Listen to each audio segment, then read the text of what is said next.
Good afternoon, everyone, and welcome to our joint webinar today with Stratum and CrowdStrike, Securing Peace of Mind with CrowdStrike's Next Generation SIM platform.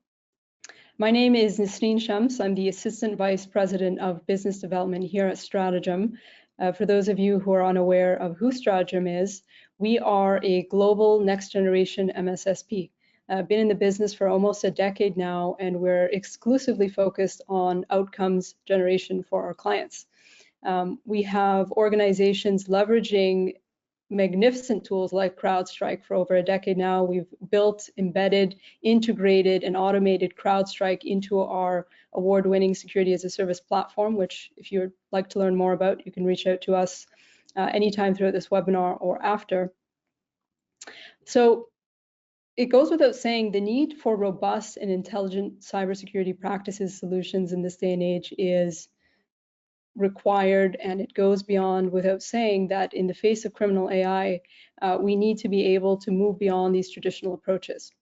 CrowdStrike is a winning leader in this space, and as evidenced by the recent addition to the S&P 500, congratulations to CrowdStrike for being the very first cybersecurity company for making that, showing the level of innovation and forward-thinkingness in this industry. So we have with us today, representing CrowdStrike, Brad Kaufman, the regional sales manager who's been with CrowdStrike for about 3 years.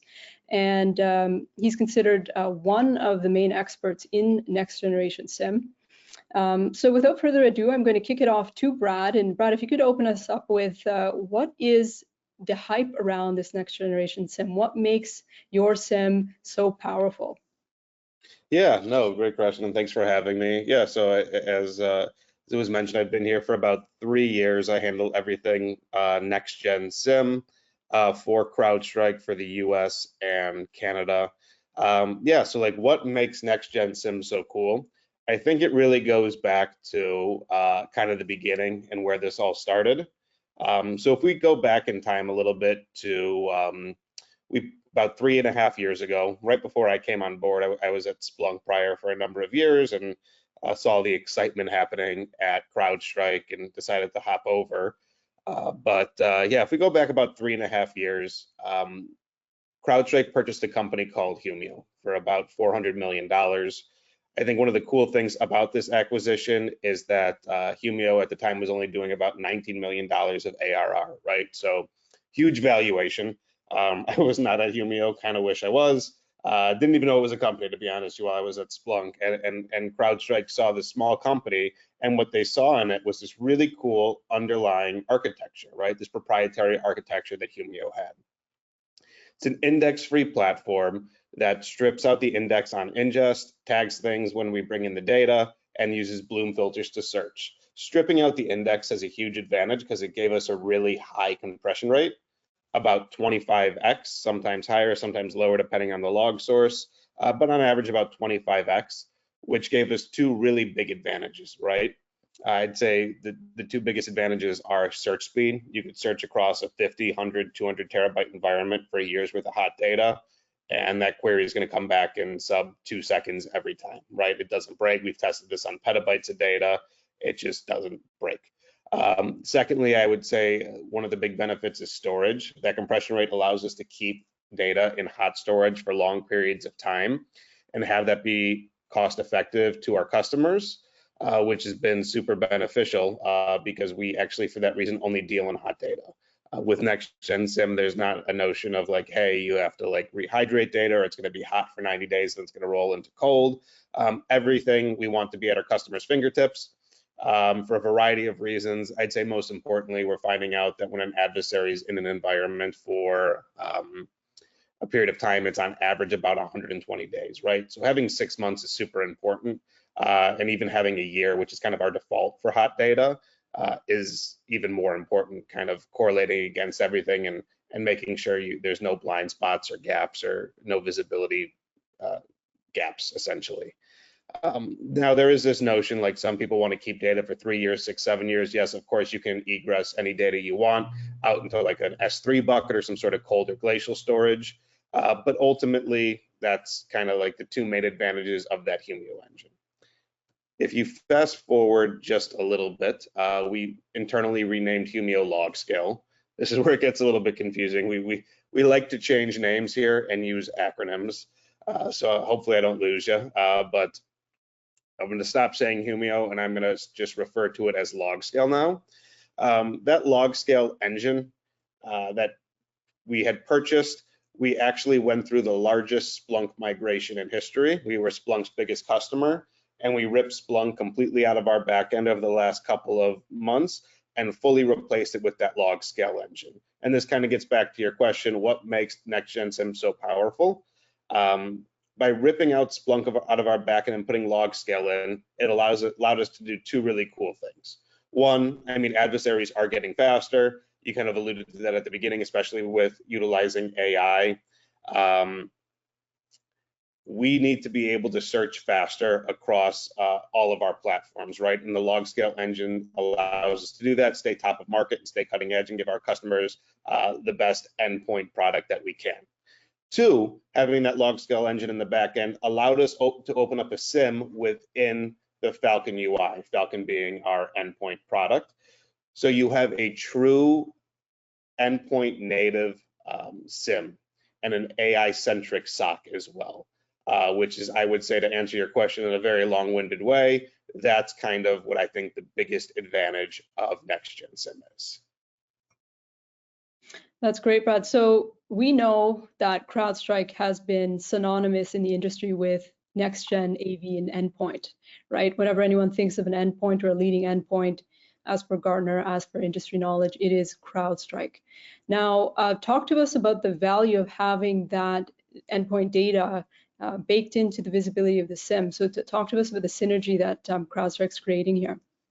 Yeah, that's a great question. And I think that is probably the most valuable data within any SIEM. Having CrowdStrike as the endpoint vendor and the SIEM vendor and utilizing that platform approach allows us to fully take advantage of all the telemetry data that exists from the endpoint, right? CrowdStrike collects over 600 bits of telemetry on the endpoint. So some like the more, I guess, cooler ones that people like to hear about are things like account log-offs, log-ons, lockouts, IP addresses. So we have all that granular data that we can now correlate against the rest of the environment. 80% of what happens in an environment is going to happen on the endpoint or touch the endpoint at some point.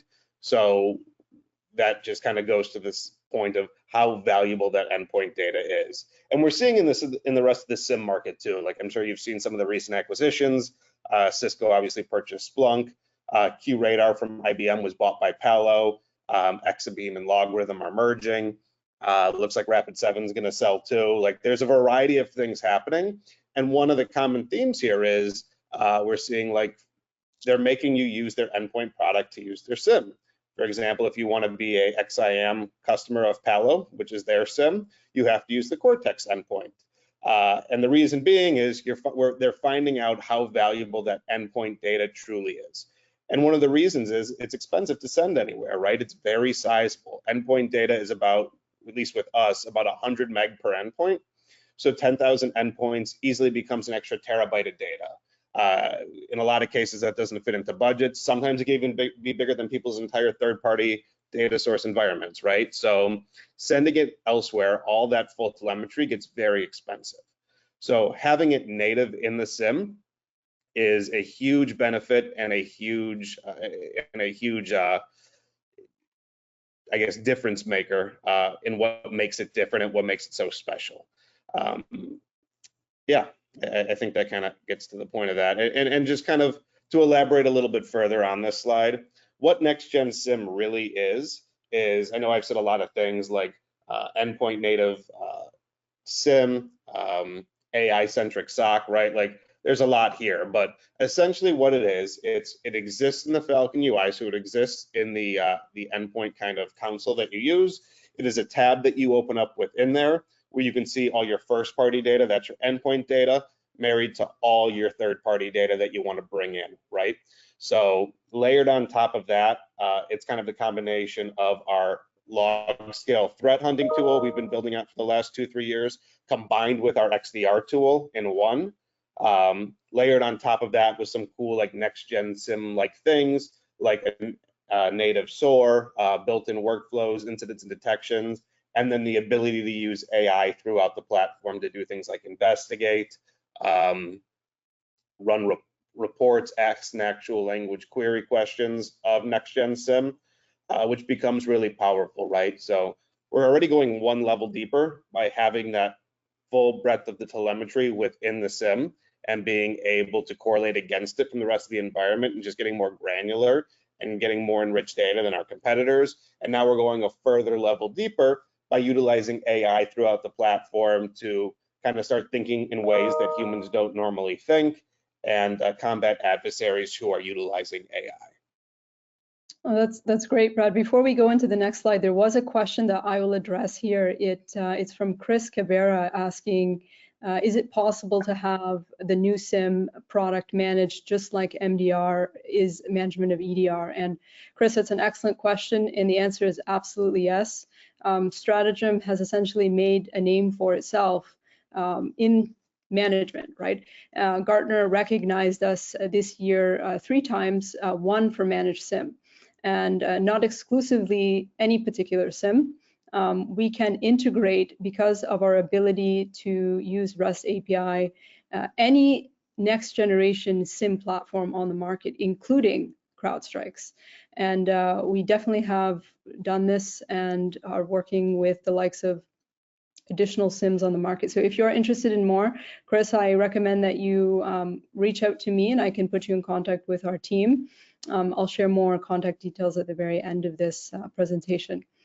Back to this. So Brad, on the topic of SIMs, I find a lot of our clients, a lot of people in the industry right now want to move away from a next generation, want to move away from a legacy SIM, that is, to a next generation SIM. So can you talk to us about what makes your cost models different, and also how organizations can use your SIM to reduce their total cost of ownership? Yeah, no, that's a great question. So, excuse me. Essentially, kind of what makes this different. I know I've talked a lot about the Falcon telemetry data and how valuable it is to have in a SIM, and kind of how expensive it is to send anywhere else, just because it's so sizable. We actually provide an extension of that Falcon telemetry data to match all your third-party data, right? So, for example, you want to bring all your third-party data in and have that retained in next-gen SIM for a year hot. We will match that on the Falcon telemetry side, on the endpoint side, and we don't charge on ingest for that. So we actually just charge at a per endpoint retention cost, which is about a 90 to 95% reduction from our ingest cost. So it's super cost effective for our customers to do that. And it's a huge benefit compared to the cost of sending it somewhere else, right? In addition to that, our cost model is very simple. We wanted to create a very simple cost model because we're finding a lot of the things in the industry are complex. People say things like unlimited ingest, or you have a limit of events per second you could do, and then you find all these hidden costs in the background. Every time you want to run a query, there's a charge. Every time you want to add a new log collector to pull in new data, there's a charge, right? So there's a variety of things happening, and we just wanted to be as transparent as possible.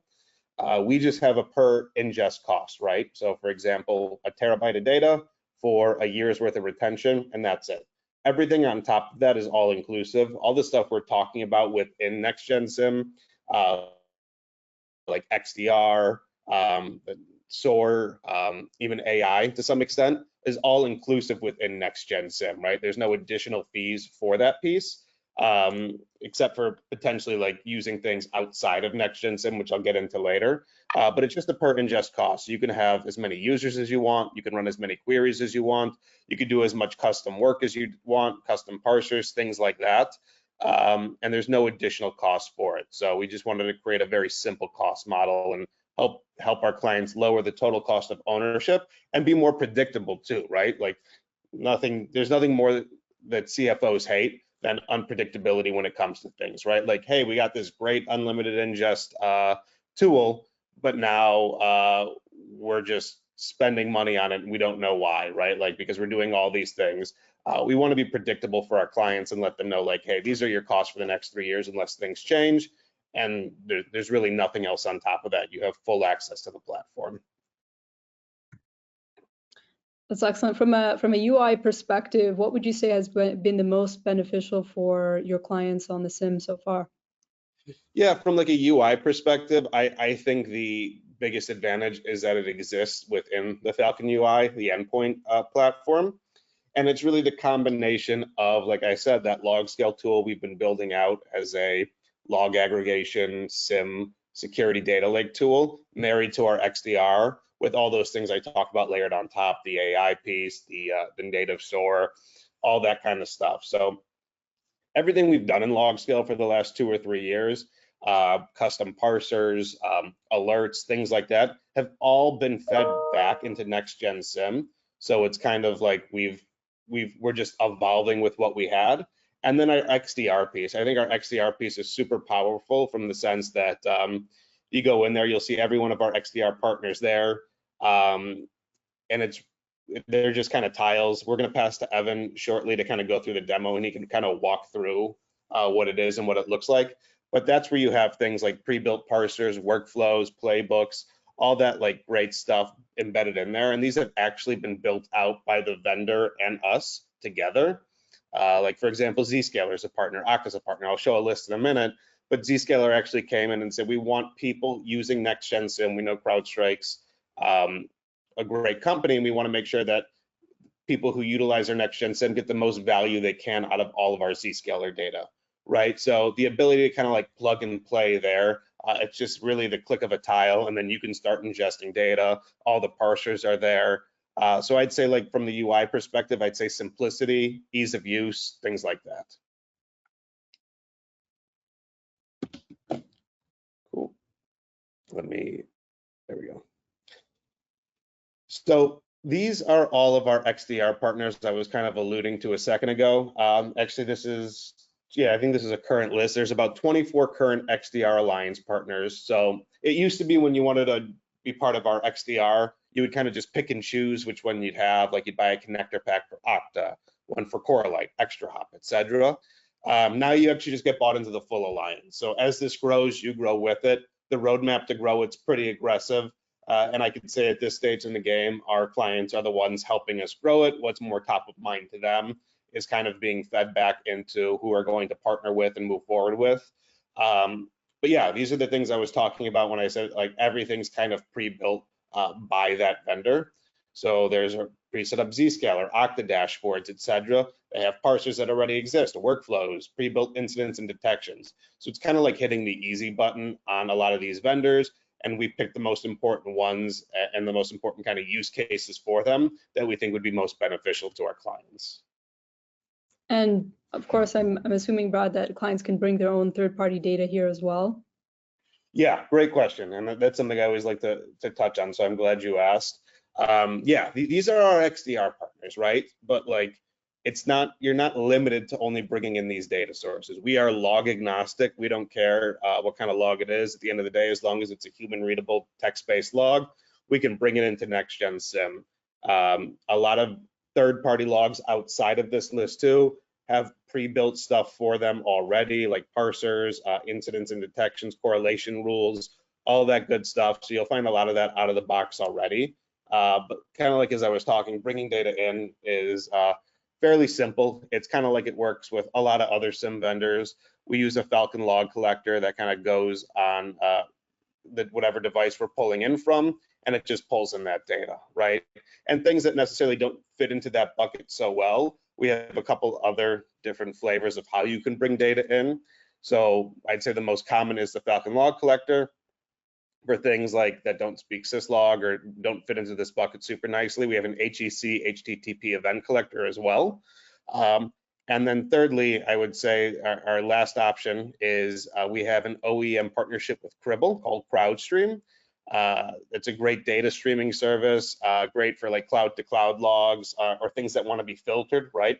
A lot of our clients ask about filtering data. Cribble, or our branded Cribble CrowdStream is a great way to do that. If you have Cribble already, cool. If not, you could get it on CrowdStrike paper if that's easier for you. But a lot of our clients are like, hey, like our firewall logs, there's a lot of noise here. Like, how can we filter that out? Cribble's kind of the easy button for doing that. Cool. That's all. Excuse me. That's all I had. I am going to pass to Evan to go through the actual demo, unless you had anything else you wanted to touch on first. No, I'm good now. I think we can hand it over to Evan, and we'll come back right after the demo here to see the platform. Great.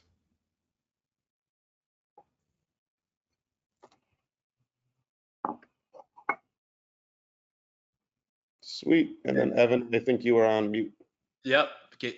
Appreciate that, Brad. So, hey everyone. So here we'll walk through the demo of Next-Gen SIM inside of the Falcon console here. So, you know, a lot of you, if you are an existing CrowdStrike customer, right, you'll be able to see this in your GUI today for first-party data. So this is just Next-Gen SIM for all. You have this available to you for first-party data, and if you are looking to, you know, use it, you'll be able to leverage this to some capacity for third-party data in the near-term future as well. We're going to be releasing 10 gigabytes free for third-party ingestion. So that's something you'll see rolling in as well into the console. But just to be clear there, you can leverage it for first-party data to some extent, and then you could just start imagining layering third-party data into the platform through our data connectors here. We have pre-built ones for things like cloud-to-cloud connections or you know, other tools that are just hosted in the cloud. We might go pull from, you know, AWS 3-bucket, different data sources out, or maybe you're an Azure shop, right? We can also go and pull out from event hubs and get data into Next-Gen SIM. So if you want to leverage one of these pre-built connectors, you're free to do that. The other side of this, to Brad's point, is we do have a generic HTTPS event collection endpoint, which allows you to forward data to this connector via HTTPS. If you want to do HTTP, you could, but I think we all know everyone's going to use HTTPS. So we have that flexible connector where you're free to come in and, you know, create parsers, manage parsers that we have in here. But these are, you'll see more out of the box ones here, right? We might not necessarily have a connector for it, but a lot of times we have parsers for things that might come in through like a standard flat file, because we also have a collector that can pull flat file. We have a collector, you know, that can receive that syslog data from your on-prem sources, like your firewalls, right? We can send that to a VM running our software, listening on 15.14, and then forward off to Next-Gen SIM. Or maybe you want to capture Windows event logs, right? We can also capture that through the use of the Falcon log collector.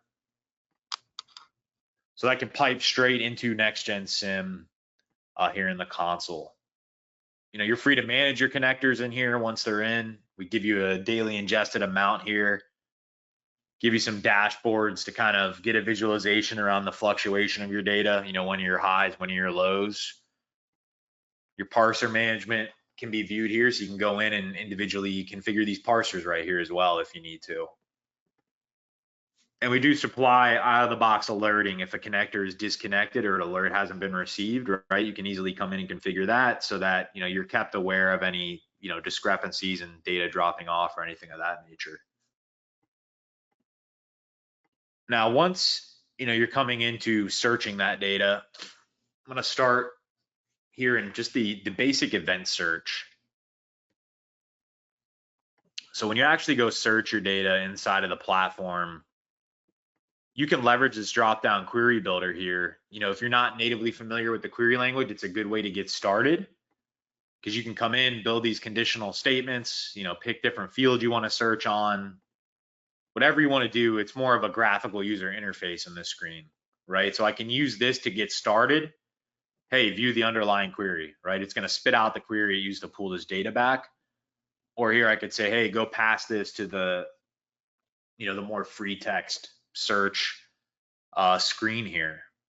So that's one way to kind of get acquainted with the query language. But like Brad was mentioning, you know, we're starting to bake more AI into the platform that you can leverage as well. So you could leverage Charlotte AI and say, hey, go build me a query to do X, Y, Z, right? Whether it's, hey, go show me connections from China, or go show me all activity for this username. Charlotte, you can pose questions to it, and then it'll give you a query. And as you've seen, I can pass it straight to the advanced event search.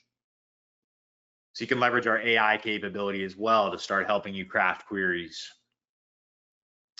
Now, our platform itself The query language is, pretty flexible in terms of getting results out of your data. So you can easily come in, group things together, hey, go count these individual values that you've seen together, right? This AID and this computer name, and then, easily filter off values as well. So like, hey, only show me things less than 9,000. So you can start to easily filter data out. You could go from a table to a pie chart or to a bar chart very easily, right? You can easily take your data, manipulate it all inside of the Falcon console. And you could say, hey, save it as a saved search, dashboard widget, export my results to file. Or you could see up here, maybe I want to build it to a scheduled search, correlation rule, or create an incident out of what I found. All possibilities as well. So if you were to save something as a saved search, like I've done here, you can easily go back, rerun it if you want to on demand. Let me expand my search out. To easily re-execute those searches as well here in this console. So something to call out here is all that native CrowdStrike threat intelligence that, we're fueling a lot of those detections from like an endpoint identity cloud workload perspective. We have a built-in function called IOC lookup. So once you start piping that third-party data in, now we can start telling you, maybe on your firewall layer at the edge, hey, who's poking and prodding? So we can do threat actor attribution on that third-party data that's streaming in now, all through that intelligence powered by our counter adversary operations group. So the teams that are fighting adversaries day in, day out for our customers, you can now apply that same threat intelligence to your third-party data. Dashboarding, right? A lot of these are extremely flexible in terms of how you build them out. So you're free to come in here, start building out dashboards, based upon different things. We supply out of the box ones. If you go in there today, even if you just have, just your Falcon data, we give you some out of the box dashboards in here as well. And for third-party data, we do have some around different data sources in that category to leverage. But the point to call out here is if you come to an out of the box one, you can easily click this pencil, top right where my mouse is, edit, show queries. And then you can see the underlying query that's powering that individual widget if you wanted to draw creative inspiration from it. Now you can build these dashboards, to be automated in, certain capacities. Maybe you don't want these to be free text boxes. Well, you can change it to maybe only show the top usernames for specific fields or values.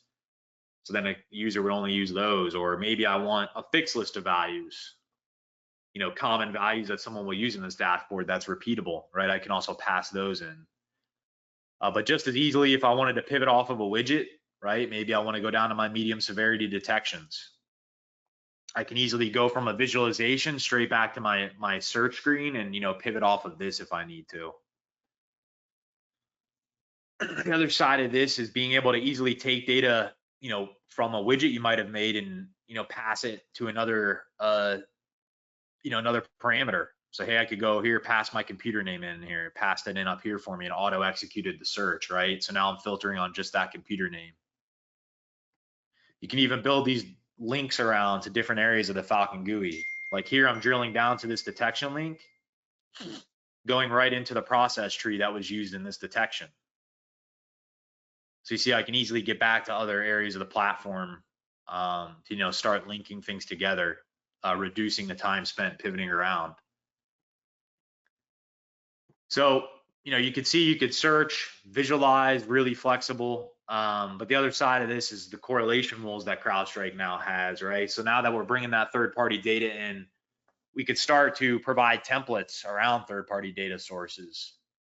So you can come in and leverage these templated rules. It's going to pass that search in for you, and you can determine the outcome. If that query ever gets a result, is that an incident? Meaning, oh crap, no matter what, I'm investigating this. Or, hey, it's a detection. Maybe I want to link multiple detections together to create an incident. So you have that flexibility there to determine the outcome, if there is a hit.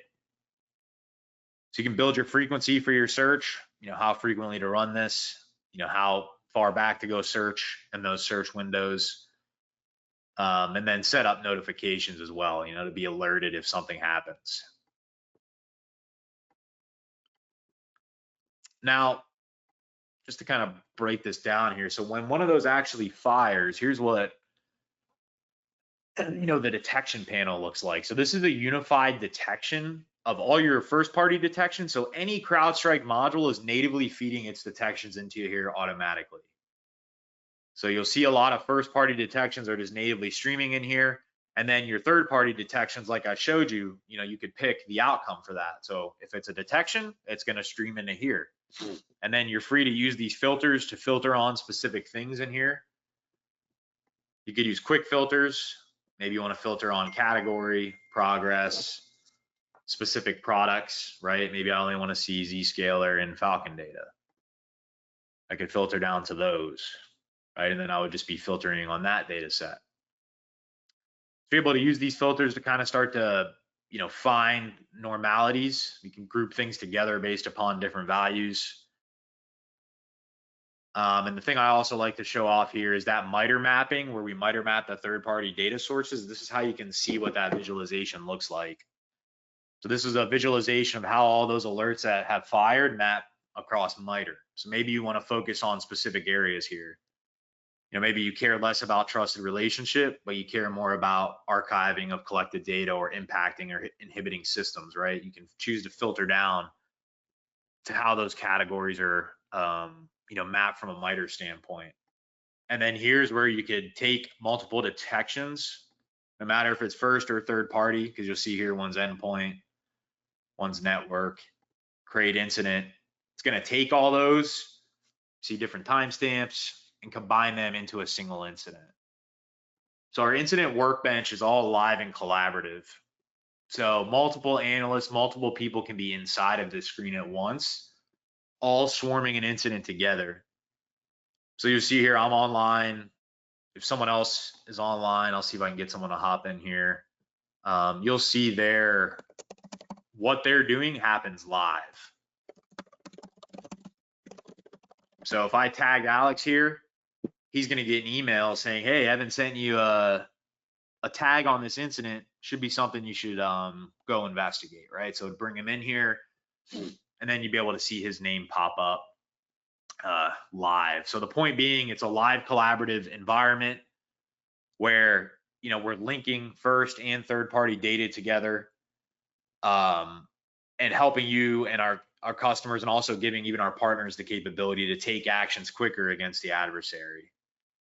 So all that to be said, the workbench allows you to easily identify things. If you want to come into the timeline, see the order of operations, hey, this was the first thing that happened, this temp file executing here. And what makes this unique too is, instead of an analyst having to go do a pivot to find that explosion radius that an analyst has to conduct, we're doing that for you already.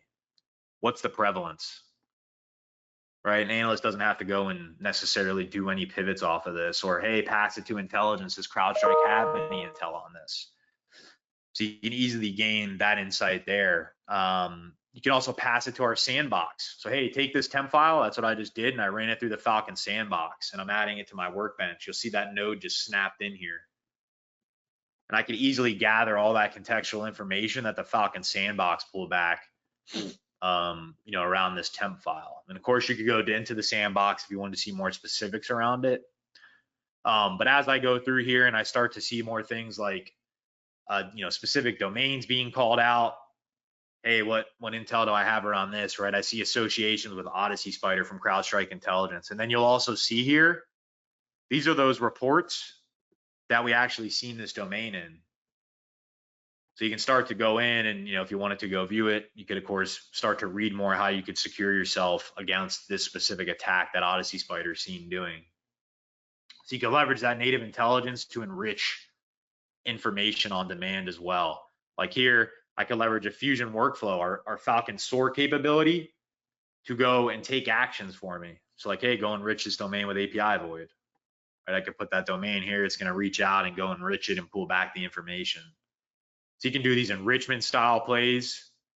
Or hey, if I start to notice something really bad and I want to take action easily, right? Add them to my user watch list, remove them from a watch list, reset their factors through Okta, force a password reset, right? You can easily take actions off of these connectors Or maybe you're not comfortable with just straight up taking action. You want to build out manual workflows as well.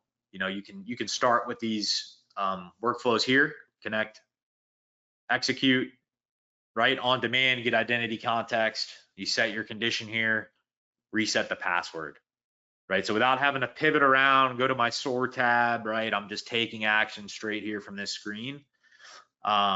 Which, you could start with the baby steps of crawling, where, you're not quite fully just automating based upon specific scenarios. But what I do like to show is once you're ready to get to that running phase,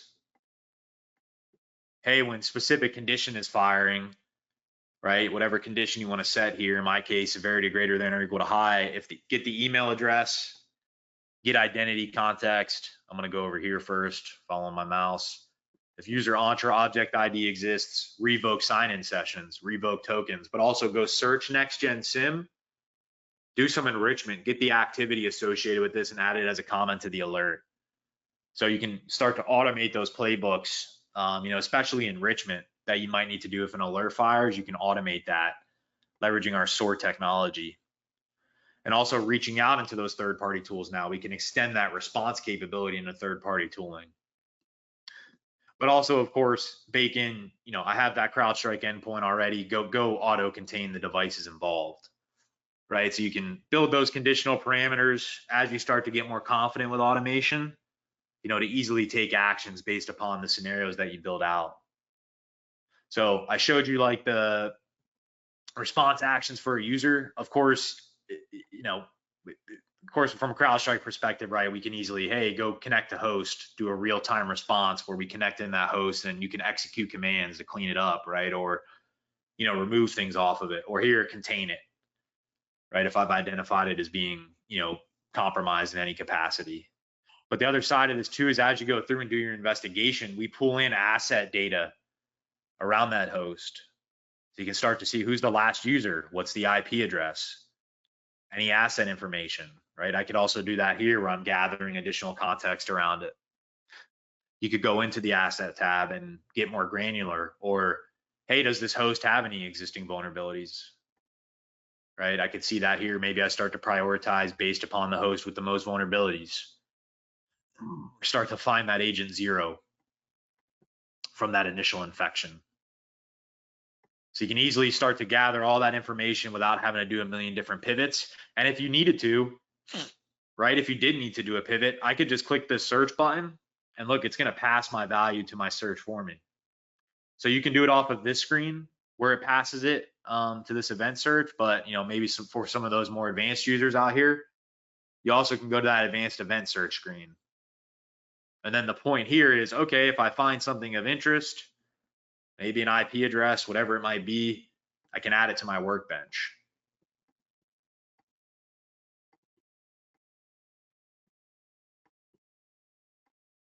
Right, so you'll see that IP address snap in there. So you can easily start to add on to what's already existing.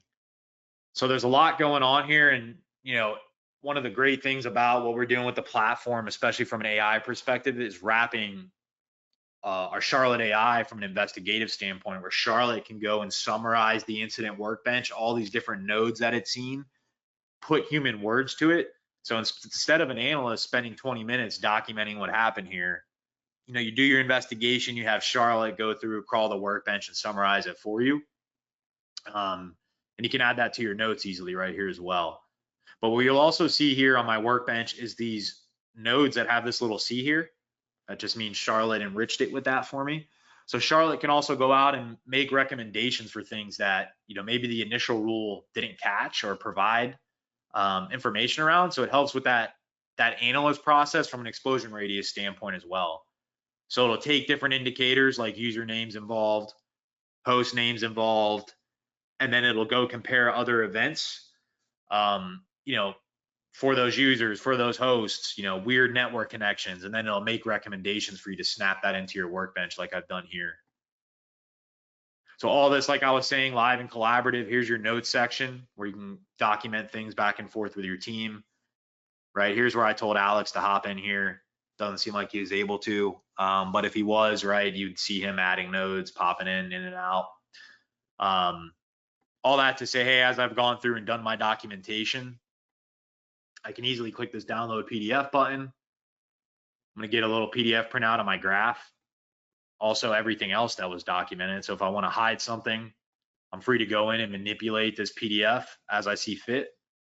But you can see this incident, all the times that we've come in here and, documented things back and forth with each other, all that's documented here as well. If I was to click download, it's going to go through, right, pull out all that information for me, all the domains, IP addresses, usernames, host names. You could pass in specific things like, hey, I want to see intelligence for XYZ activity, right? So you could show that here. Here's my events timeline. So we show that breakout of operations, the indicators that we're seeing from the different data points. All that to say, hey, I've done my incident workbench, I've done my documentation print, I have my PDF ready to go. So pausing there, opening up for any questions or we did have a question here, Evan, come in a little earlier. Another one from Chris Cabrera asking, beyond the demonstrated SSE vendors, does LogScale support data in the serverless environment Cloudflare workers, i.e. connectors, which isn't in the CrowdStrike marketplace?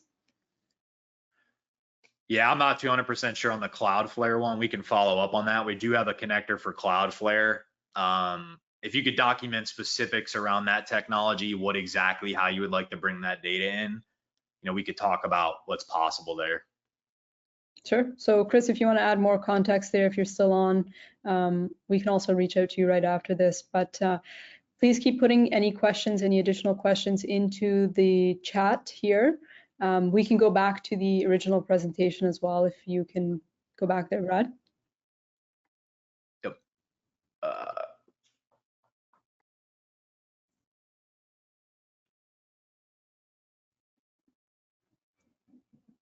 Cool. Perfect.